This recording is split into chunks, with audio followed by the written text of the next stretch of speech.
జై బలో గణేష్ మహారాజ్ కి భాగ్యనగరంలోనే తలమానికమైనటువంటి బాలాపూర్ వినాయకుడి మండపంలో ఉన్నాము. ఈరోజు రెండవ రోజు పూజా కార్యక్రమంలో మన టీకేఆర్ గారు పూజలో పాల్గొని స్వామి యొక్క ఆశీస్సులు పొందారు. గతంలో వారు కూడా లడ్డును సొంతం చేసుకున్నారు.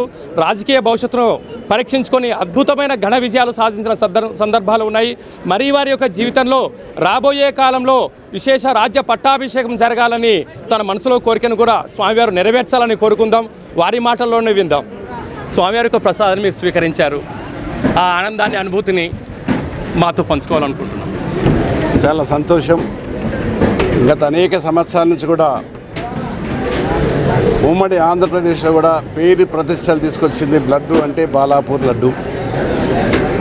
నేను మేయర్గా ఎమ్మెల్యేగా ఈ ప్రాంతంలో ఈ బాలాపూరు ఎప్పుడైతే విగ్రహం స్టార్ట్ అయినప్పుడు చార్మినార్ దగ్గరికి వచ్చినప్పుడు పిన్ డ్రాప్ సైలెన్స్, అంటే ఎవ్వరు కూడా మాట్లాడలేదు. అంత విశేషమైనటువంటి బాలాపూర్ వినాయకుడు ఇక్కడే కాదు, దేశ విదేశాలలో కూడా ఈరోజు చూస్తున్నారు, వీక్షిస్తున్నారు. ఎందుకనంటే దీనికి ఇది నిజంగా చెప్పాలంటే మా మేనత్త ఊరిది, మా మేనత్తని ఇచ్చాము ఇక్కడ. వాళ్ళకి కాలం అయిపోయింది కనుకోండి, బట్ వాళ్ళు ఉన్నప్పటి నుంచి కూడా మేము చూస్తున్నాం. మేము ప్రక్క గ్రామమైనా కూడా ఈ బాలాపూర్ లడ్డుకు అంత వినాయకుడికి అంత విశిష్టత ఉంది. మీరే చూస్తారు, రేపు మళ్ళీ ఈ 10 రోజుల్లో తీసేటప్పుడు లడ్డు అది ఏ విధంగా నేను తీసుకున్నా నాకు ఆ ఫలితం దక్కింది. ఎవరైనా సరే ఈ బాలాపూర్ లడ్డు హైదరాబాద్ నగరమే కాదు, ఇతర రాష్ట్రాల నుంచి కూడా వచ్చి ఈ యొక్క లడ్డును వీక్షించి తీసుకెళ్తారు. శుభసూచకం, మంచి జరుగుతుంది, మంచి జరగాలనే కోరుకుంటాం. ప్రతి మనిషి కూడా ఏదైనా సరే పని చేయాలన్నా, ఏదైనా గృహప్రవేశం చేయాలన్నా, విద్యా బోధనలు నేర్చుకోవాలన్నా, పాఠశాల ప్రారంభించాలన్నా, ఏదైనా చేయాలనుకున్నప్పుడే అప్పుడే మనము మొదటి పూజ చేసేది విఘ్నేశ్వరుడు. ఆ విఘ్నేశ్వరుడికి అంత ప్రతిష్ట ఉంది. అందుకని ఈ యొక్క ప్రపంచ దేశాలు కూడా ఆ రోజు మాకు అక్కడి నుంచి అమెరికా నుంచి సింగపూర్, ఇవాళ మా సింగపూర్ మేయర్ వచ్చిపోయాడు నా దగ్గరికి. ఆయన అంటున్నాడు, నేను చూద్దామనుకున్నా టైం దొరికి వెళ్ళిపోయాడు. ఇక ఆ విధంగా ఈ ప్రతిష్ట ఉంది. ఇప్పుడు అందరూ కూడా ఈ బాలాపూర్ పిల్లే కాకుండా ఈ ప్రాంతంలో ఉన్నటువంటి, ఈ రాష్ట్రంలో, ఈ దేశంలో ఉన్నటువంటి ప్రజానికానికి అందరూ కూడా బాలాపూర్ లడ్డుకు, అదేవిధంగా వినాయకుడికి ఎక్కువగా ప్రతిష్ట ఉంది కనుక వారికి ఎన్ని జన్మలెత్తి మనం రుణం తీసుకుంటామో. చాలామంది అనుకుంటారు కానీ రాలేకపోతారు.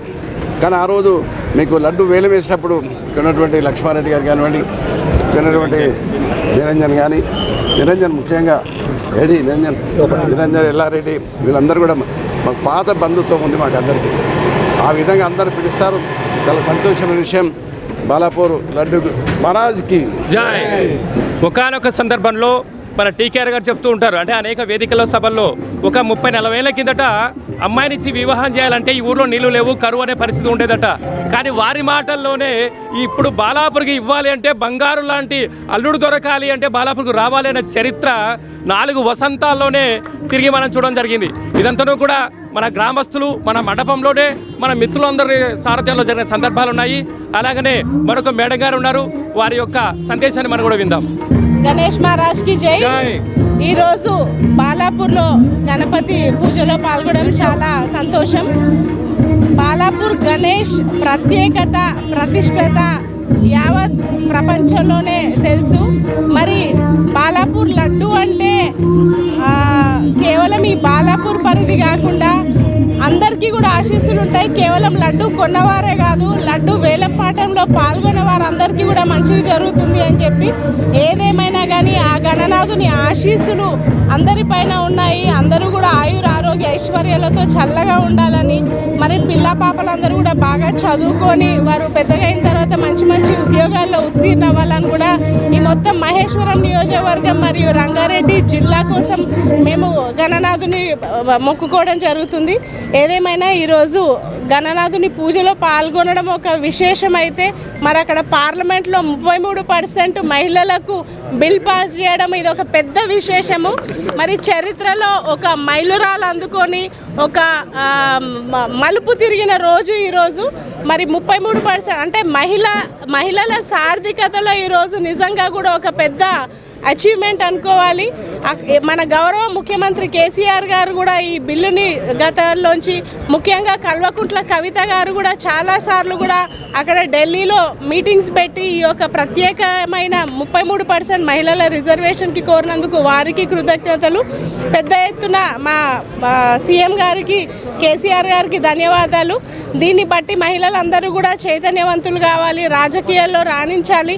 మనందరికీ తెలిసిందే గతంలో కూడా మరి మహిళలకు ఏదన్నా బాధ్యత అప్పచెప్తే చాలా చిత్తశుద్ధితోటి చాలా బాగా చేస్తారన్న ఒక నమ్మకంతో మరి పెద్ద పెద్ద మహనీయులైన రాజకీయ నాయకులు అందరూ కూడా మహిళలను ప్రోత్సహిస్తేందుకు అందరికీ కూడా నా యొక్క హృదయపూర్వక కృతజ్ఞతలను తెలియజేస్తూ, ఏదేమైనా కానీ ఆ గణనాథుల ఆశీస్సులు అందరి మీద ఉండాలి. ఇక్కడ పాల్గొన్నప్పుడు మా మామయ్య సమానం ఎల్లారెడ్డి గారు మరియు శ్రీనివాస్ గారు, వంగేటి లక్ష్మారెడ్డి గారు, Niranjan Reddy association committee president గారు, మరి రఘునందనాచారి గారు, మరి యూత్ నరసింహారెడ్డి గారు, యూత్ అందరూ కూడా పాల్గొన్నారు. కాబట్టి అందరికీ కూడా కృతజ్ఞతలు. ప్రతి సంవత్సరం మమ్మల్ని ఇక్కడ పిలిపించి మరి అయ్యగారులతో ఆశీర్వాదం ఇప్పిస్తారు. ఆశీర్వాదం తప్పనిసరిగా వర్తిస్తుంది. ఎందుకంటే గతంలోకి చూసుకుంటే ఇప్పటికీ మేము అంచెలంచెల మెట్లే ఎక్కుతూ మా కుటుంబం పైకే వెళ్తుంది. కాబట్టి మేమందరం మంచి కోరే వాళ్ళం. కాబట్టి అందరూ కూడా మమ్మల్ని మంచిగా దీవించాలని చెప్పి కోరుతూ నేను ముగిస్తున్నాను. కృతజ్ఞతలు. గోమాత ఎక్కడ బాగుంటుందో, స్త్రీమాత ఎక్కడైతే బాగుంటుందో ఆ యొక్క ప్రాంతం చాలా బాగుంటుందంట. అందుకే ఇంటిని చూడు ఇల్లాలు చూడు అంటూ ఉంటారు. అందుకే వీరందరూ కూడా గణపతి స్వామి యొక్క సేవలు పొంది ఒక వంటింటి మహిళ దేశ రాజకీయాలను భవిష్యత్తు మార్చే స్థాయికి వీరందరూ ఎదిగారు.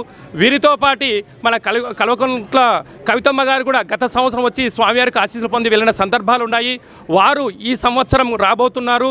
మరియు వారు ఢిల్లీలో చేసినటువంటి అనేక ప్రయత్నాల్లో ఈరోజు అద్భుతమైన విజయాన్ని సాధించారు. అంటే కూడా మహిళా ఆర్థికత అంటే స్త్రీమాత ఎక్కడైతే బాగుంటుందో, సర్వేజన సుఖినో భవంతు, లోకా సమస్త సుఖినో భవంతును స్త్రీమాత ఎలా కోరుకుంటుందో, ఏ ప్రాంతంలో అయితే స్త్రీని గౌరవించబడతారో ఆ ప్రాంతము, రాష్ట్రము, దేశము సుభిక్షంగా ఉంటుందని చెప్పి అమ్మగారి యొక్క మాటల్లో మనం సవిరంగా తెలుసుకుంటున్నాం. జై బోలో గణేష్ మహారాజ్ కి.